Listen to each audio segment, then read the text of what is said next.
with us. Welcome you, sir. Thank you, madam. Thank you. Dear participants, I would like to introduce Dr. Vinod Balakrishnan to all of you.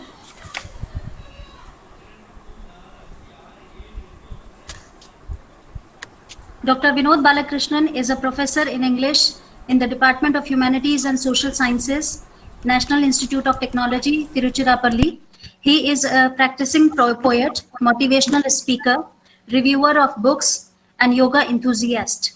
He was a fellow at the School of Criticism and Theory at Cornell University, New York in 2008. He is a recipient of Bronze Medal for Poetry by the National Library of Poetry by Poetry.com and the International Library of Poetry and many others. His poems have been archived and widely anthologized in Indian literature and by the Poetry Society of India, Poetry.com, and host publication Austin, Texas. He is the author of Indian Classics in English translation and the general editor of the 12-volume Encyclopedia of World Mythology in Malayalam. His articles have appeared in Humor, Catalan Journal of Communication and Cultural Studies, European Journal of Humor Research, Journal of Creative Communication, Journal of Dharma, Pragmatism Today, Journal of Soma Aesthetics, Indian Literature, CIEFL Bulletin, and Indian Express.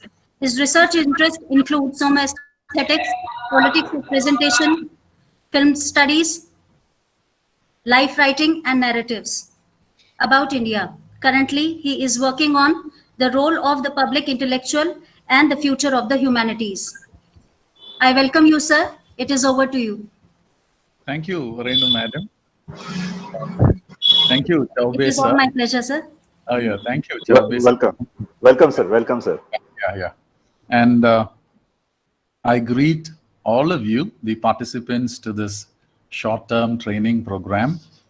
I hope I am audible to the group. Yes, sir. Yes, sir. Very much, sir. Yeah. So I will jump right in and let you know that I shall be speaking for the next 45 to 1 hour, maybe a little more, on public speaking. What I want to also tell you is that is what I hope. I have only 10 or 12 slides to share with you. So once my slide share is over, then we would be able to have an interaction. So depending on what interest we are able to sustain in the interaction, this session would go on. So I leave so much to the Almighty and to the indulgence of these beautiful participants here. I have been doing public speaking. All of us have been doing public speaking. So it must strike anyone as very strange that we should still be talking about public speaking. But what I is that each one comes with a beautiful set of events in life which have contributed valuable experience. So the point about a short-term program is that we would have a conversation. I would talk about my experience as a public speaker, and through that experience, I would want to highlight certain aspects of public speaking. Of course, you would have seen some of these points in different sources. But what I believe is that when I speak with the strength and credibility that comes from my experience as a public speaker. And I believe that experience you would also find valuable, and hence the reason why I thought I will speak about public speaking. Now, there are a lot of misgivings people have, a lot of notions that can easily be repaired if you understand what it takes to be a public speaker. So, in the spirit of a workshop that this training program is, I would have some 10 or 12 keywords. I thought any public speaking must not spray too many ideas. In fact, even if it is a 5-hour session, it should just have one focal point. So I'm going to leave this class with a few keywords. Maybe you can take down these keywords. They're not very difficult to remember. And you can meditate on these keywords. There is one idea that I emphasize in my creative writing class here in NIT Trichy, and also with my research scholars. The idea is swadhyaya. We learn better when the adhyayanam, the practice, the application happens by ourselves. We do it because we want to do it. There is no other way we are going to learn. So I thought by talking to you about public speaking, my purpose would be to enable swadhyaya in each one of you. And that is my hope. And if even one person in this group can tell me, sir, you have helped me seriously take to swadhyaya, then my day is done. So that is how I take this presentation. So welcome again to my talk on public speaking. My first point is spirituality. So there is a way in which I want us to think about spirituality. I'll tell you a little story, and this is from a beautiful book. Each one of you can think of buying this book and possessing it, keeping it alongside your Bhagavad Gita or Bible or Quran, because it is that important a book. It is a book for professionals.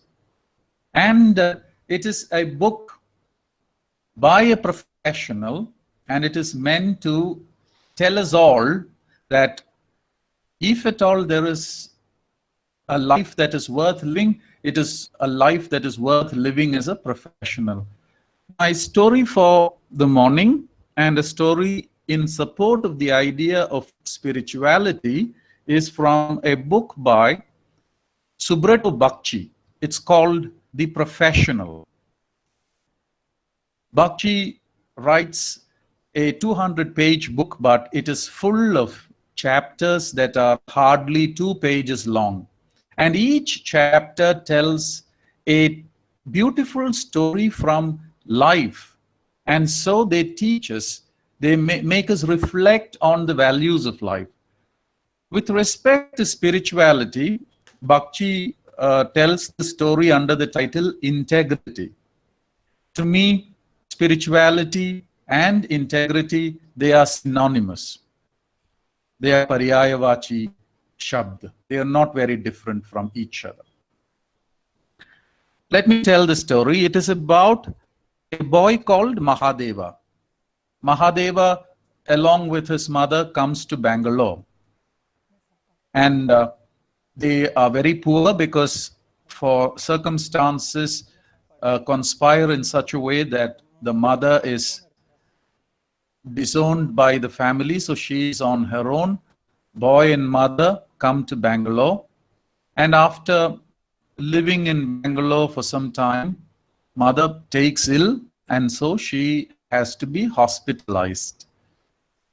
Since it's a long hospitalization, the boy starts living in the hospital, and he goes out to make friends with the urchins, the other children like him who live around the hospital. So the hospital becomes his new home.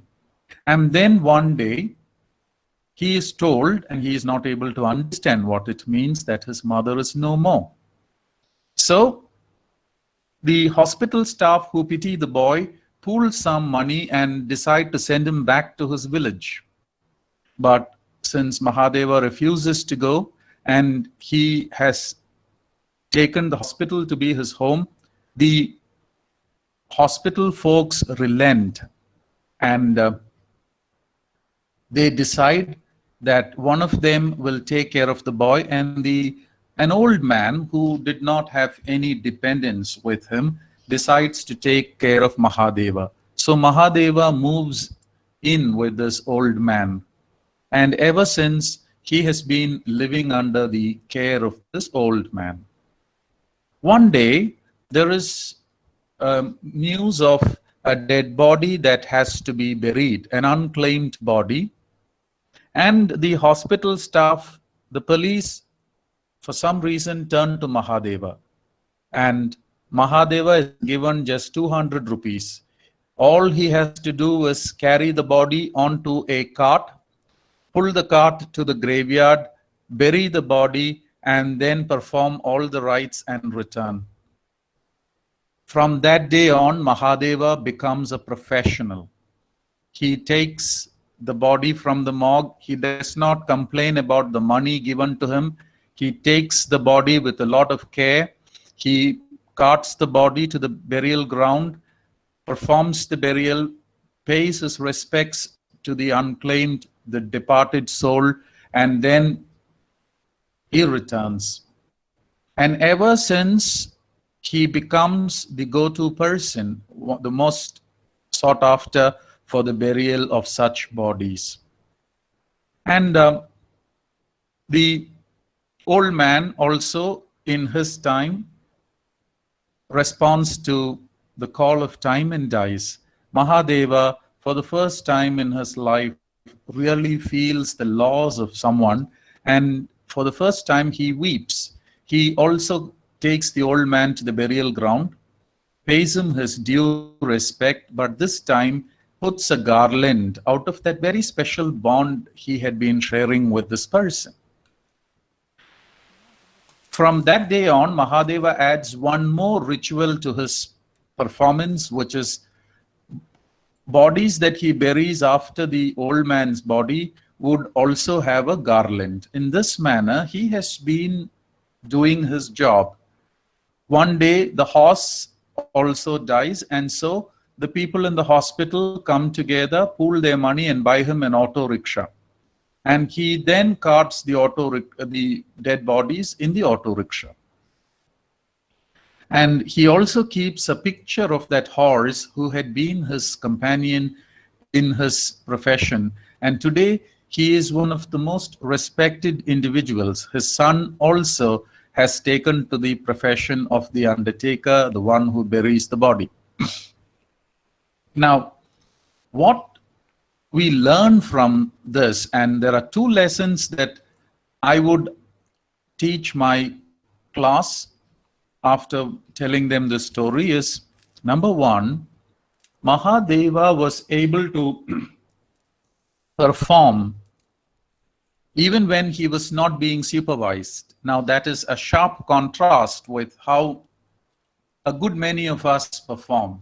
We do certain jobs because not doing that is going to invite the displeasure of somebody, the complaint of somebody, the report of somebody, the memo of somebody, the certificate of somebody, and so we want to do a job just so that we don't want any of these unpleasant consequences. What is in sharp contrast to this general practice is Mahadeva's practice, where he performed unsupervised and performed to the best of his ability. And in fact, he was trying to add value to the extent possible. Now, that is an aspect of spirituality. Can we have the integrity to do what we want and do it well, do it with body, mind, and soul? Now that is spirituality in action. And the next one is, when you do that, you don't need anybody else to tell you how good you are or how bad you are. You wouldn't even want to seek criticism, positive or not so constructive, because you would have enough integrity to do the self-analysis and understand that you have done your best, and that is all that matters. Such people are happier than the others. Now, in public speaking, you need not compare yourself with John F. Kennedy. You need not compare yourself with Vivekananda. You need not compare yourself with Barack Obama. Some of the finest speakers we have. You don't have to compare yourself with Margaret Thatcher. These are all fine public speakers. You should compare yourself with who you were yesterday or up to this point. And if there is some value addition you can bring to your idea of yourself as a public speaker, that certification is more than sufficient. And if you can do your practice swadhyaya unsupervised, understanding the significance of this, if you can decide for yourself a course of action and work in a planned manner, I thought that is spirituality. Let us bring that kind of spirituality to our intention to be better public speakers. So what does it take to be a public speaker? We need to understand that. What makes one public speaker a little more impactful than another? If you are able to see the difference, and if you can practice by bringing that difference, working on that difference in your own profile as a public speaker, you are moving from your now to a delta X of improvement. Now, if you are going to be happy about that, then there is spirituality working for you. If you can say that you have made beautiful progress, then there is spirituality working for you. Even the God in the Bible, after creating the world, would look at the world, look at what he has created, and then the Bible says, and God felt and God saw that it was good. When you stand in front of the mirror and you are able to perform, and there is a little bit of improvement, this can happen even in 1 second or 1 minute in your classroom. You improvise and suddenly you discover a new dimension that was hidden all the while, then you know that something beautiful has happened. So you can see yourself, and then, like the Bible say, you look at yourself and say, that is good. Okay? So on the note about spirituality, let us move. Yes. Friends, ladies and gentlemen, this is everything. Many of us think a good public speaker is like a speaking machine.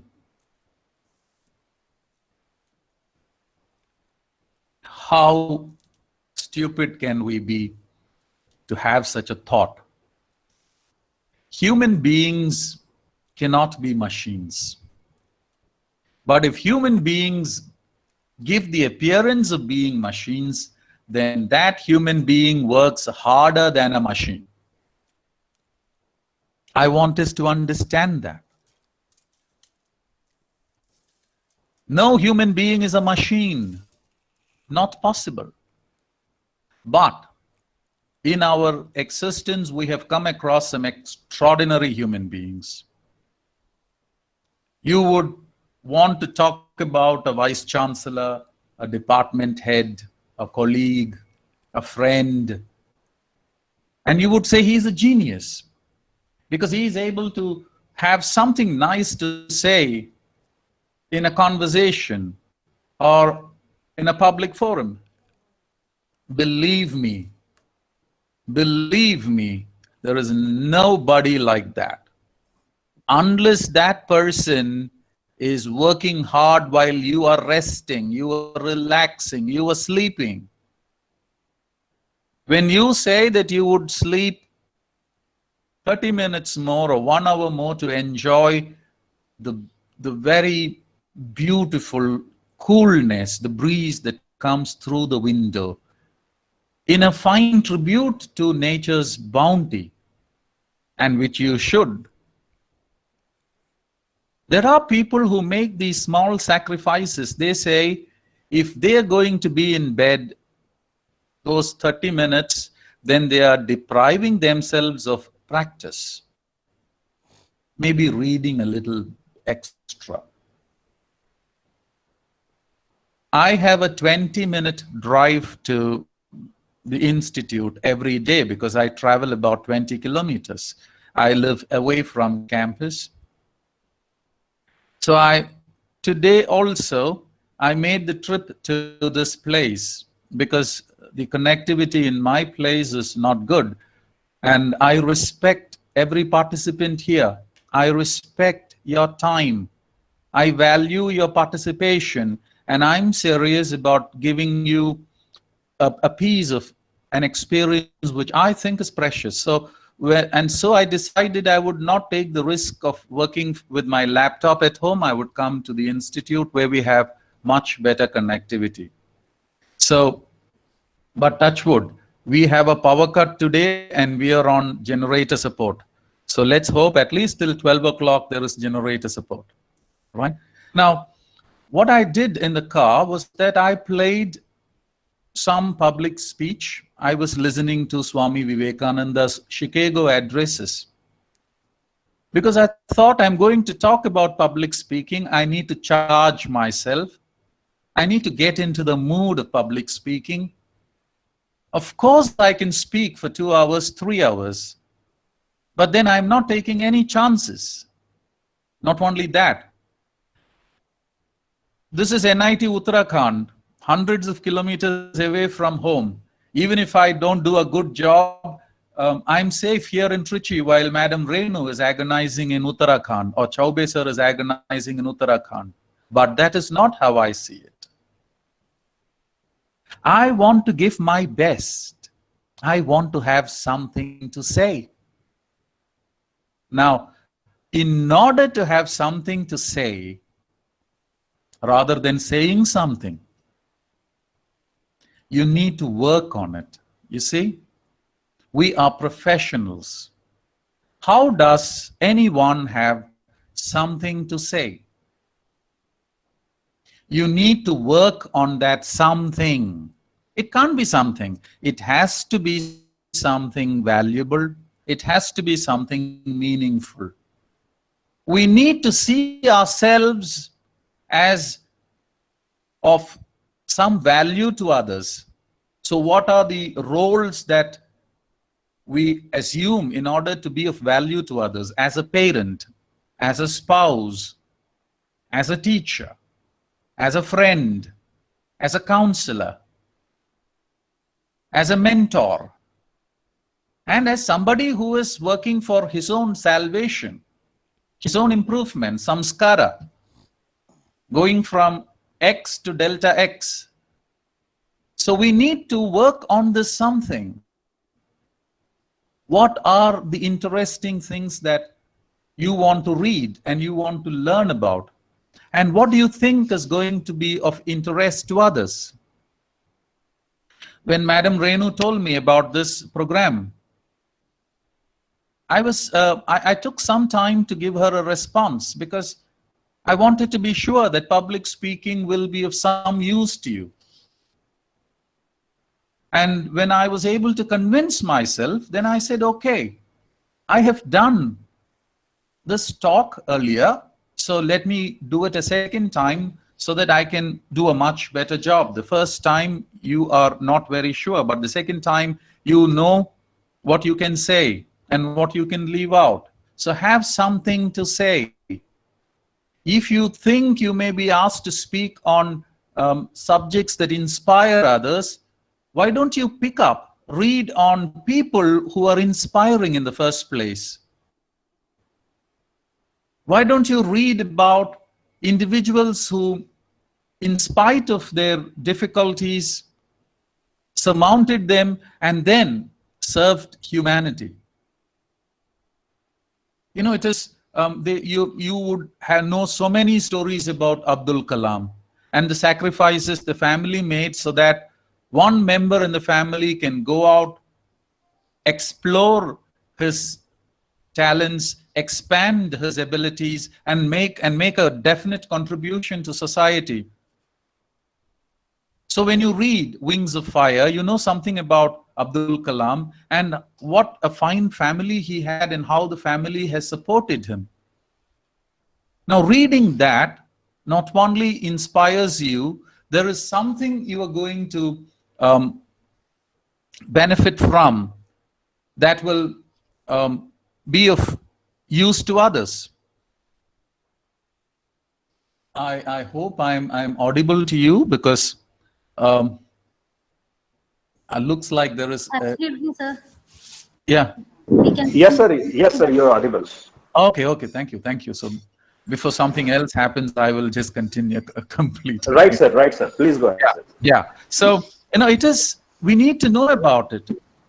We need to, if you want to know about how much a person can do, what passion can do to a person, read about Sachin Tendulkar. And then look how the sacrifice of his brother Ajit meant so much for his development. Ajit sacrificed his career so that he could support his brother, be his manager, just be his driver, take him from home to Azad Maidan so that Achrekar could train him. And then he takes the trouble of, going to Achrekar. Achrekar was not enthusiastic about Sachin in the first camp, but then the brother convinces Achrekar. And so, and then you see what kind of a person is Tendulkar. You would say that he's a boy wonder. No, in fact, he put more time into his practice than any average grown-up cricketer would put in his whole career.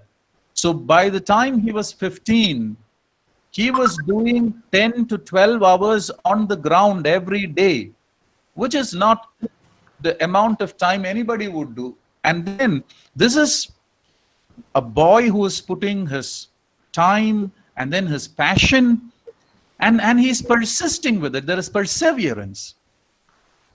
So you read about Tendulkar from his biography by Gulu Ezekiel or his own autobiography, Playing It My Way. You have something to say about what it takes to be a high achiever.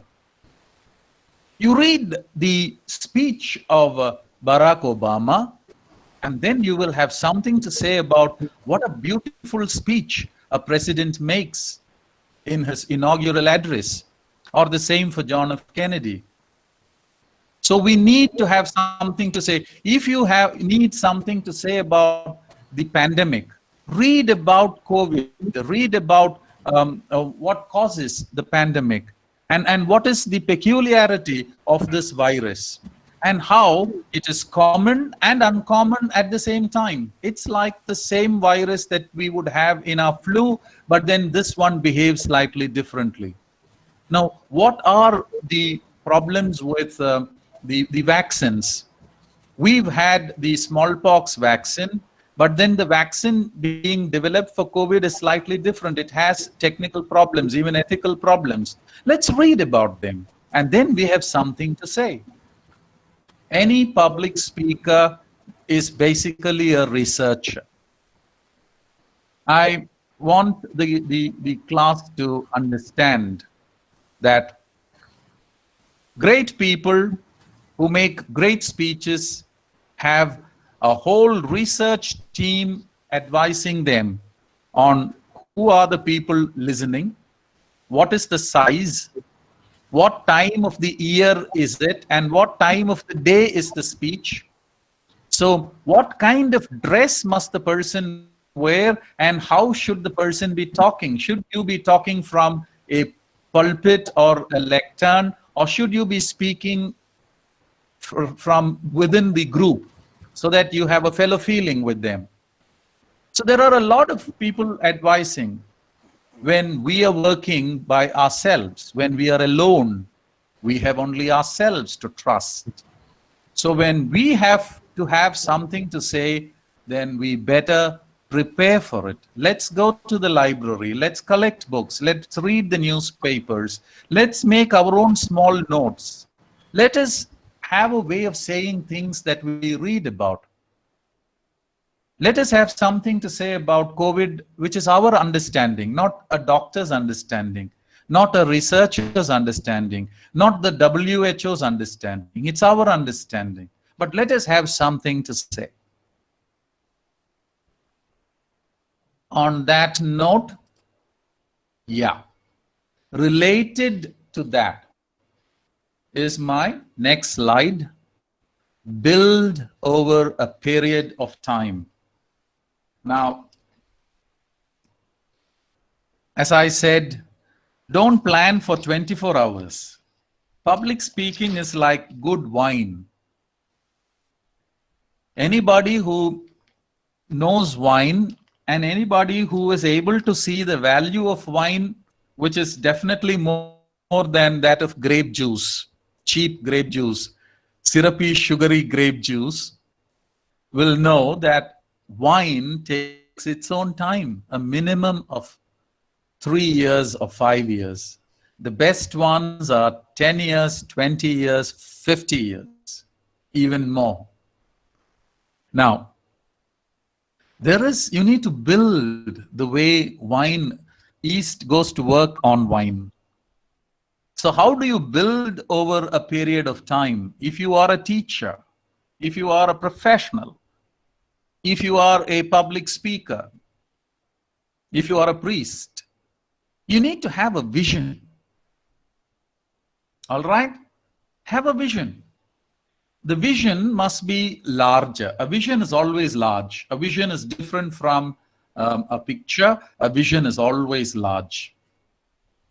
Why don't you tell yourself, because I tell myself, I should always be able to go into a class and make a difference to the life of my students.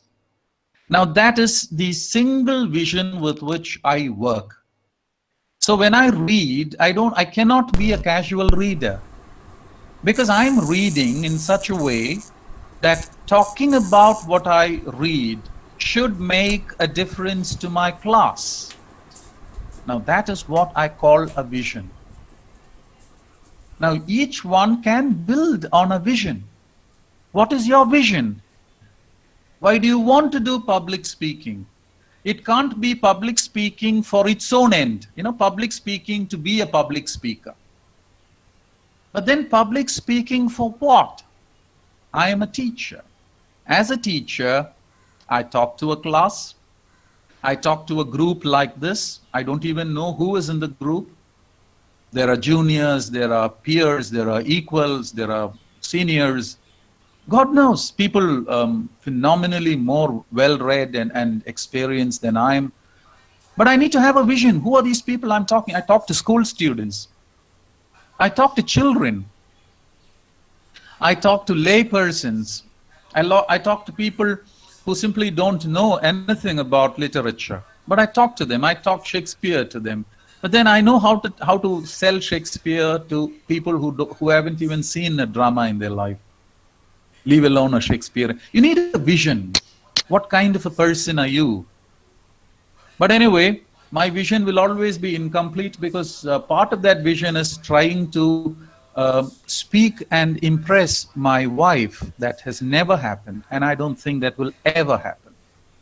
I have always had this vision that as a well-tuned public speaker, I would be able to have an impact on my son. Oh man, in fact, he is capable of teaching me more than I can do anything to him through my public speaking. So my vision is always incomplete to that extent, but touch wood, and with God's grace, that has not been the case in the class. So I'm still alive and kicking.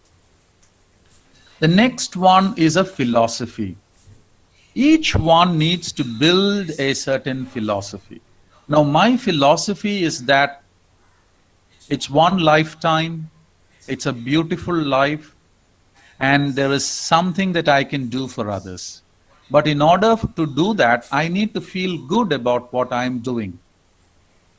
So my philosophy is always reading, thinking, working on those aspects that would make me feel good, and out of that feeling of goodness, I want to share it. I feel so empowered and I feel so compassionate.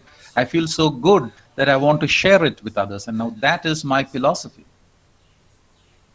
One lifetime, I have, I have earned a few friends and a few students who would come back to me and tell me, I've made a difference to their lives. Now that is fantastic. My philosophy is working.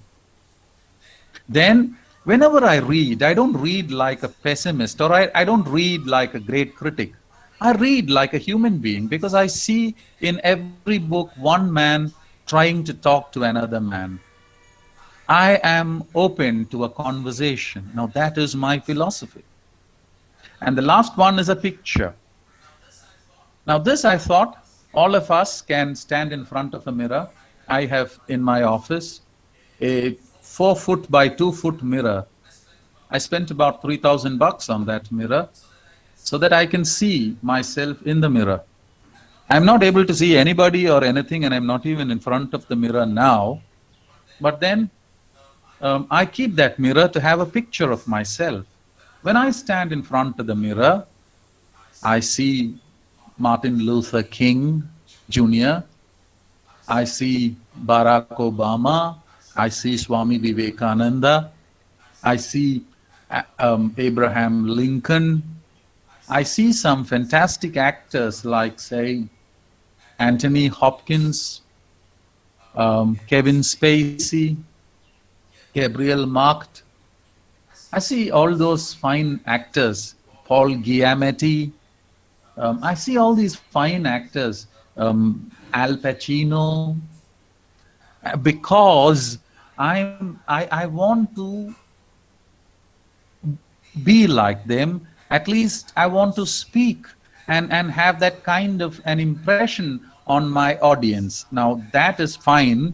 And then I see my picture as containing all these multitudes. It's like what Walt Whitman, the great American poet, would say in a song of myself. He says, I contain multitudes, so in that mirror, I then see a picture of myself, and then I contain multitudes. I also see a picture of myself in the classroom talking to students.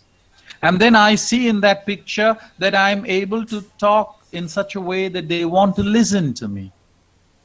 I then see a picture of myself on the stage, talking to a group of people, professionals.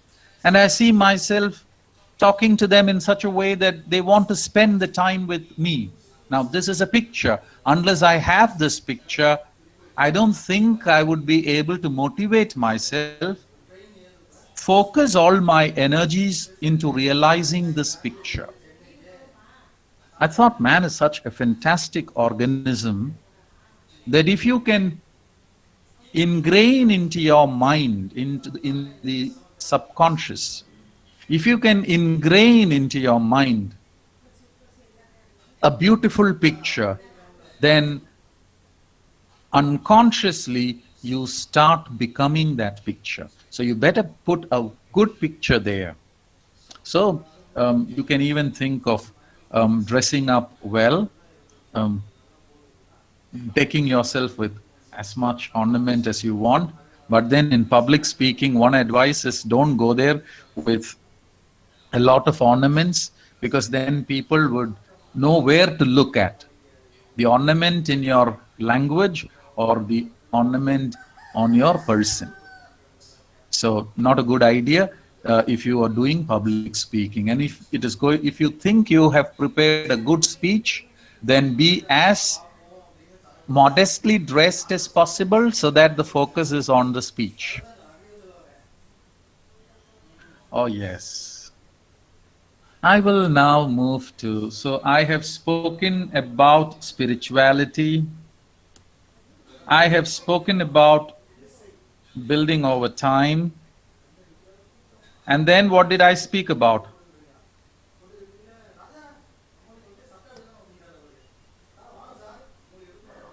Yes? Philosophy. Yes, yeah, I spoke, Philosophy. right, You spoke about philosophy. your philosophy. Exactly, exactly. So now, the next point is very important in public speaking. Many of us have a wrong notion about public speaking, but we are not mistaken if I don't think we are wrong to have that notion. Remember, in my opening comments on Inauguration Day, I spoke about the world till 1990 as an analog world and the world beyond 1990 as a digital world. There is a difference even in the degree of democracy in these two worlds. There was, till about 1990, you could go onto the stage and speak like an expert. People would come to a talk because they want to have some ideas from an expert. So you had lectures by great professors, and those would be filled. It was said that when Nani Palkiwala, this great jurist and legal luminary, when Nani Palkiwala presented the budget, his interpretation of the annual budget, it used to be presented in the Brabourne Stadium. The whole stadium would be filled with people because Palkiwala was this expert and he was this brilliant public speaker. He was also a fine mind, a very eclectic mind, widely read, and a fine memory, beautiful diction. So, and then a sure grasp of the subject. So when Palkiwala spoke, so that was before 1990, stadiums would be filled. Now, the world is very different. In the digital world, everybody is an expert. If there is a problem in the United Nations, there are common people who can provide you solutions on WhatsApp. Sorry, sir, to interrupt you. Your slides are not visible. Would you like to make them visible? Are the slides visible now? Just check. Not right now. So who is speaking to me? Is this? Yeah, I'm Dr. Nitin, sir. Acha, okay, Nitin. You move to the lower right corner of your this Google Meet. Then present now option is there. Yeah. And then you move to entire screen. Okay. And then you can just go to the PPT. It will be visible then to us. Okay, okay. Is it visible now? Not Not right yet, now. sir. Not yet. Acha, acha. So when you click your entire screen, then you have to choose this window and then click share. Oh, one sec. Choose this window and then click. Share. Yeah. Oh, one sec. Okay, so what I'll do is,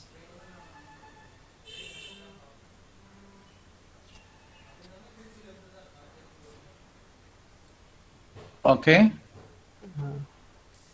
Yes, sir. Now it is coming. You can make it. Yeah. Now it is perfectly visible. Okay, so yeah. Thank you, thank you. Clear now? Yeah. So I said post 1990, we have a very interesting phenomenon. Everybody is an expert. So the idea of an expert has simply vanished. Anybody could provide. Haven't you seen the advertisement? There is a big fight in front of the house. The parents are witnessing this fight, and then somebody wants to know what is the reason for so many people scrambling in front, And then the mother very proudly declares the son has developed an app and they are all fighting to commercialize it or buy it. Now, this is the world.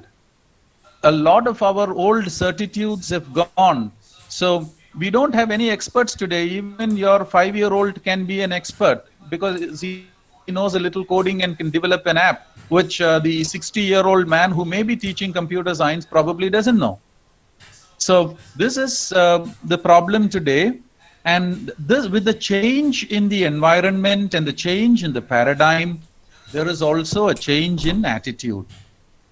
People simply don't have the patience for those who talk to them. Because Google gives you advice.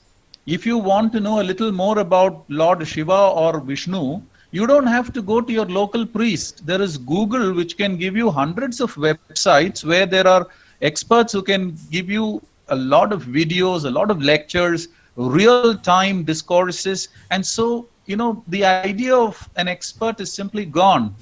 So you can't talk to people today. If even parents learn parenting on YouTube, they may have 2 or 3 children at home, but then in order to know something about parenting, they would go to YouTube. You see, so YouTube is now more authentic than the parent by virtue of being a parent. So talking to is not at all a good idea. For instance, if I start feeling, oh, come on, you are all not so experienced in public speaking and you better listen to me, nobody's going to listen. But what I'm doing and what we can do in the digital world is treat everybody as an equal and talk with them, because somebody is going to respond to your presentation and that can become a conversation. So the idea of a public speaking now must be expanded to the idea of a conversation, but with a difference. The initiator is the one who starts speaking, and to that extent it's public speaking, but then anybody in the audience can respond, and that person is responding not because the person is less knowledgeable, it could be because the person is certainly more knowledgeable and wants to refer notes. So there is going to be a conversation. Talking with and not talking to. This should also be practiced very carefully with body language. There is a way in which we use our hands. Your fingers must not point to anybody. Your palms must not push anybody, imaginary person, out or back. It should be more open because you're talking with people. And you should show that concern in your eyes because you're talking with. And your speech must also carry elements which show that concern for the other person. And hence talking with, not talking to. The way you dress. There are people who advise important dignitaries as to the kind of dress they must wear for public occasions, because the audience must feel that they want to come and be with you, talk with you. They mustn't be put off by your attitude. So talking with is such a beautiful attitude today than preferable to talking to. And if we look at or read some of the finest novels, or if there are writers we like, you will know that the writers, poets are interesting. We want to read them over and over again because they seem to be talking with us. They seem to be echoing our own voice. It may be Ghalib, or it may be Vivekananda, or it may be Tagore, it may be Paul Brunton, it may be Aurobindo, but all of them talk with you. They don't talk to you. Will Durant talks with you. He doesn't talk to you. So I thought, and the bestseller writers, Thomas Harris, all these, Jeffrey Archer, he talks with you. He doesn't talk to you. So I thought we can adopt this attitude because everybody is a friend. Let's respect everybody. They have got beautiful experiences. Maybe by talking, you have triggered a fine thought in them, and that thought is going to benefit you also. Let's be optimistic. Let's not feel threatened by other people talking with us.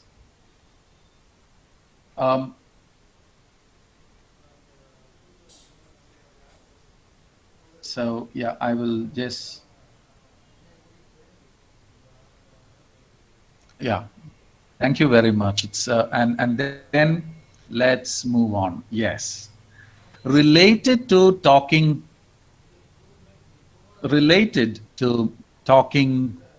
with is the value of compassion. This is from my experience. I'm just a moment. I'll take this call and come back. I'll come back after. No, I'll come back after 1 hour. Yeah. So the value of compassion. This is from my limited experience. I see more when I love. I'm able to empathize more when I have the capacity for compassion. I'm able to respond more appropriately when I have a fellow feeling, when I have compassion.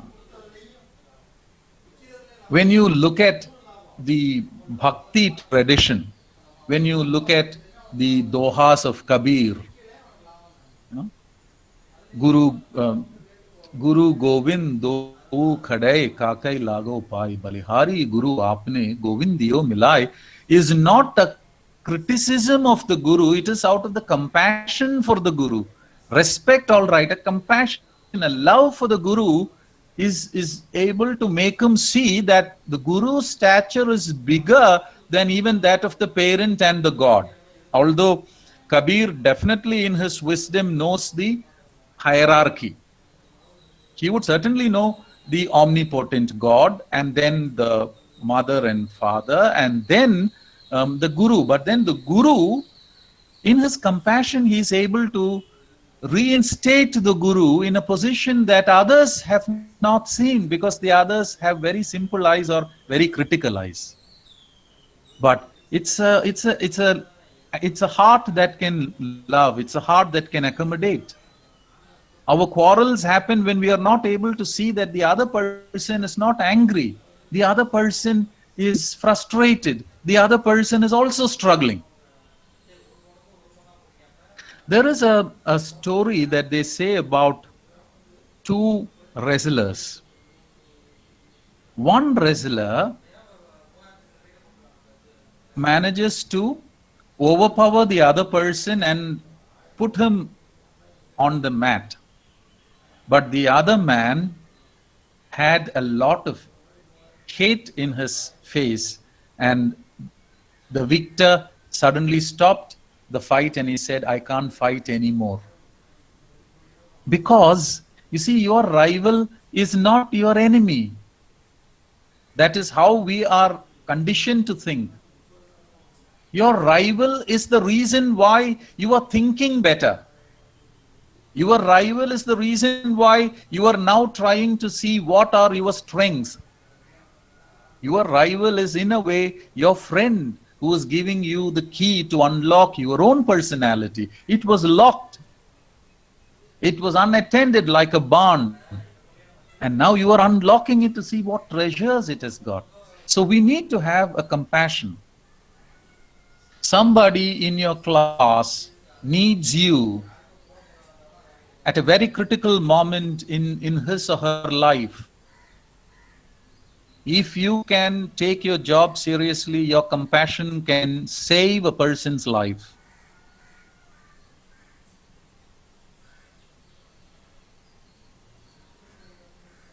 So there are artists. I will give you the case of Vincent van Gogh. Many of us know that this is one of the greatest of the Dutch painters and easily among the greatest of painters across all ages. Vincent van Gogh And Paul Gauguin, another great painter, were friends. Of course, they were rivals too. But then Vincent van Gogh was a man of compassion, while Paul Gauguin was all for competition. So while Gauguin was painting well on account of his rivalry, but then Vincent van Gogh was painting even better on account of his compassion. And at a particular conversation, Vincent van Gogh presents or paints the woman's body with expanded hips. And Gauguin felt that this was a little out of proportion, or he was trying to overemphasize the hips of the woman. But look at Van Gogh. Van Gogh's reaction was not that of the critic. He said, if she does not have that expanded hips, how would she hold the baby? Now, it is an understanding of human anatomy, but then it is more of an understanding of a woman. So unless you have that compassion, you are not going to even have an expanded vision. A public speaker must have this compassion. Somebody who is uncomfortable in the group may actually be listening to you or struggling to listen to you, even when that person has got some bad news waiting outside and the person has been informed. You shouldn't think that that boy or girl in the class has lost interest in the class or is insulting you. Teachers are likely to feel that way. A little compassion will go a long way. Let us not always assume that it is a student who has lost interest in the class. That need not be the case. It could be that the student's mother is not keeping well, or the student's father has not called in over 3 days. He is on an assignment far away from home. There could be any number of, or the person simply did not find time to have food and so is now having hunger pangs. Anything. So all these and many more could be the reasons why we give signals to the speaker, but the speaker must have a little compassion to accommodate, to understand. So a value of, and then, why am I able to speak to you today? Because out of a respect I have for you, I love this group. I want to be of some value to this group. And that's why when I speak, I want to draw from my experience only those relevant points which are also going to be useful to you. And hence the idea of compassion.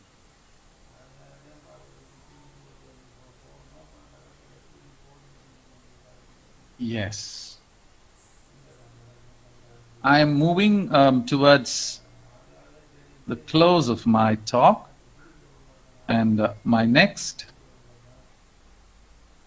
keyword is apprenticeship. So I think I started with spirituality, and then I spoke about have something to say, and then I said build over a period of time a vision, a philosophy, a picture, and then talking with and not talking to, the need to have compassion for your listeners, and now it is apprenticeship. Apprenticeship, all of us must love to learn. For instance, if I have to appreciate and understand Hindi, I can't do that by remaining in a non-Hindi environment. I must immerse myself in that.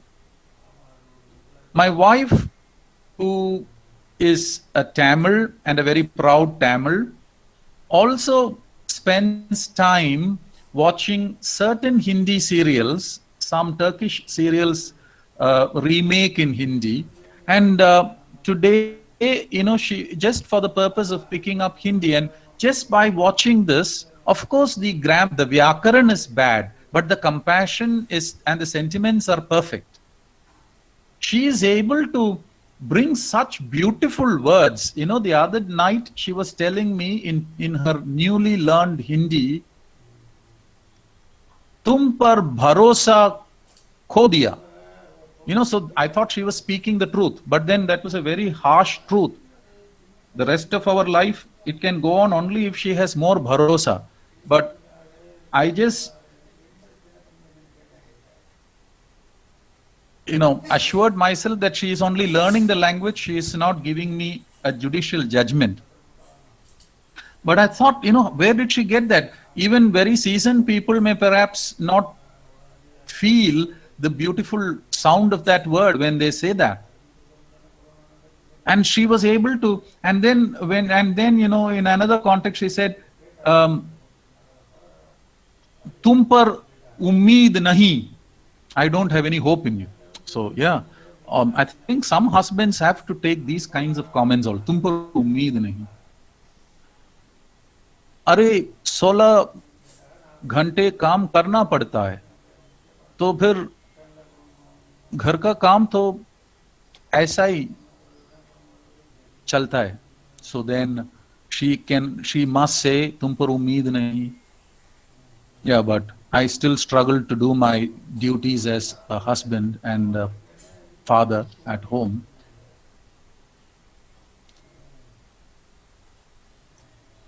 You need to immerse. When I had to pick up Hindi, I did have Hindi as my second language. I went to a Kendriya Vidyalaya. I had Hindi as my second language, but I loved the songs that they sang in the prayer.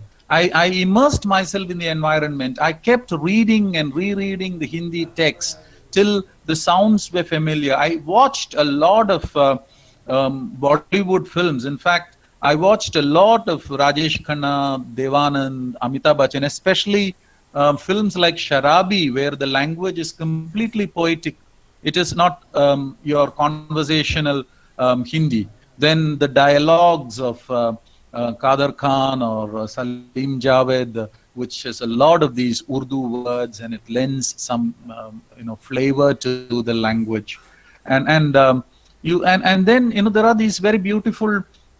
Basically, my exposure was, and then I read poems of say Maithili Sharan Gupta, and then so one needs to immerse oneself in that environment. I would listen to commentaries in Hindi, Sushil Doshi and all those people. So Chandu Sarwate and all those people. Yeah, so immersion in the environment. So if you really want to pick up a language, you have to immerse yourself in that language. For instance, how would anybody pick up English? You need to get into the environment of English, and that is there in the films, that is there in the Hollywood films, it is there in the commentaries, it is there in the documentaries, it is in the TED Talks, it is in YouTube, where there are experts lecturing on a variety of subjects. One needs to be in the environment. One needs to read the papers to see the language of journalism. One needs to get into the electronic media to see how the language is more conversational. Reporting is very conversational. It's like your friend talking to you. It is not very formal. It is more conversational, every day. Banal, as some experts would call it. One needs to be immersed in that environment. So let's spend some time on this apprenticeship. Don't think that we are wasting time. As a teacher, I still spend time every day reading for 5 minutes aloud so that my tongue can move around, my mouth can move around, my facial muscles can be a little more mobile. I can exercise those muscles. It's so important, and I need to know how these words can be pronounced. When you watch the films, you understand how fast they speak, and then what rhythms, they have a faster rhythm. How do you catch up with that rhythm? Should you catch up with that rhythm? There is a difference in the rhythm of, let us say, a public speaker like Sashi Tharoor, and then a public speaker like Sai Deepak. both are fantastic speakers, or a public speaker like, let us say, Jordan Peterson.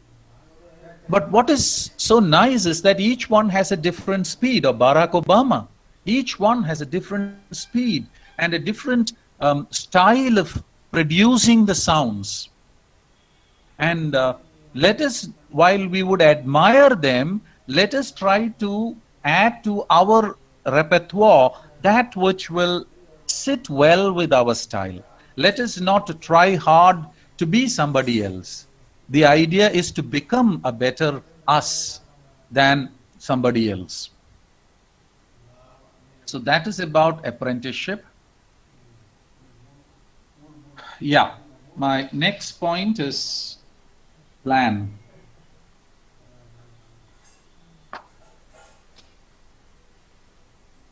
My talk has only 10 slides, but then in order to talk about 10 slides, how much time does it require?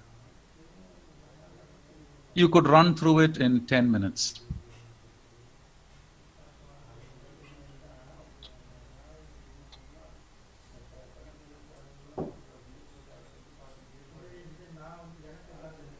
I came to the department yesterday to check if my PPT was there or I had to prepare a new one. Fortunately, the PPT was there. So I assured myself the PPT will come on today also. But then the plan for your talk has been happening in my mind, though I was not consciously preparing. It was in my mind since the day Madam told me that I should be talking to the group. And I knew what I would be saying first, what I would say next. And I was trying to see what are the new things that I can add. And I also left a small space for improvisation. So I plan every time. I know that I'm talking to a group where there are a number of professionals. So you need to plan, you need to know how you open your talk, how you set the tone, how you shake hands and then settle down. That's exactly what we do around a conversation table. We need to be comfortable. So what do you do to make everybody comfortable? What do you do to make people listen and then stay with you? You need to check from time to time.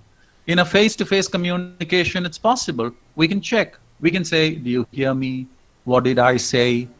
What was the previous slide about? What was the first slide about? And then, you keep them with you. Plan every time. There is an opening to your talk. Public speakers work on the opening joke. Most public figures plan even the opening joke or the opening greeting. The Oscar presentation looks so spontaneous, but believe me, every gag is planned. It is written by a speech writer, and they put those gags there. It is highly orchestrated.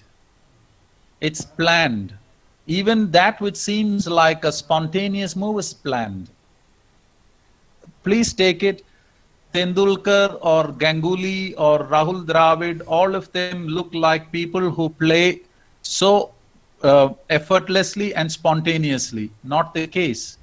For every stroke, even for a defense, which is just to stop the ball in front, a front foot defense, or to go back and stop the ball, a back foot defense, they would have practiced thousands of balls in the net before they came on to the middle of the ground to play. They would have had the feel of the ball on the bat 1,000 times or thousands of times. Similarly, you should be able to see, if it is a 5-minute talk, you should know how much time is 1 minute. How much time is 2, 3, 4, 5? How much time is your talk? In conferences, all of us have this problem. The organizers first tell us it's a 15-minute presentation. We prepare a 15-minute PPT. And then they tell us there are more participants, so you will have to finish in 10 minutes time at the beginning of the presentation. But by the time your turn comes, they say, do finish your presentation in 3 minutes. We don't have time. There is another panel waiting. Now, before I send my scholars to a presentation, what I tell them is the same speech they should be able to deliver in 2 minutes, in 3 minutes, in 5 minutes, in 10 minutes, in 15 minutes. So if it is 15 minutes, you should know what are the things you can add. In 10 minutes, you will know what are the 2 or 3 things you can throw out. In 5 minutes, you will know what are the 10 things you should throw out but retain the most important 2 or 3 points.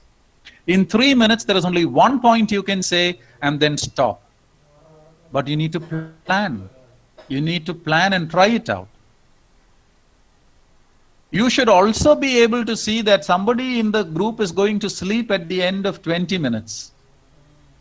Some braver people will sleep at the end of 40 minutes. Some very tough people will sleep at the end of the 70th minute. It's not at all a good idea to talk for more than 20 minutes. I am actually doing something which is not following my own advice, but then looks like we don't have a choice. Plan everything. Yeah.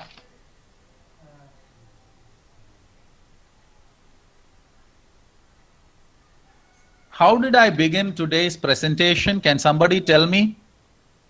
This I will stop. Anybody can respond, just one, before I move on. How did I begin today's presentation? Yeah, you started with the story, sir. Absolutely. Absolutely. Thank you, sir. See, thank you. That's it. Ladies and gentlemen, public speaking is like storytelling. Even the greatest philosophy that you are teaching is understood if you can put a story there. About the value of listening, there is the Zen story of a disciple, a great man a king going to a Zen master and trying to find a solution to his problems. But even as he is narrating his problems, the Zen master is pouring tea over an upturned cup, not inside a cup, but on the cup, which is upturned. And the tea is flowing out of the cup. The amused king wants to know why the Zen master is doing such a stupid thing. And then it is the Zen master to give him the learning from that. He says, this is your mind.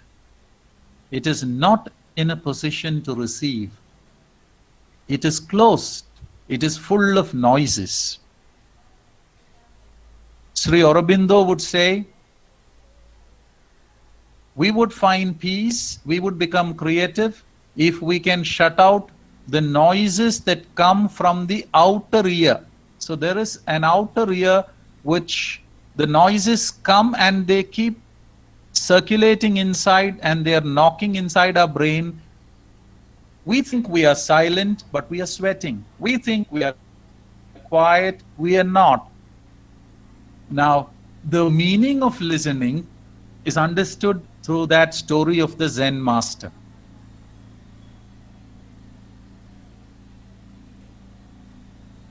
Today is the night of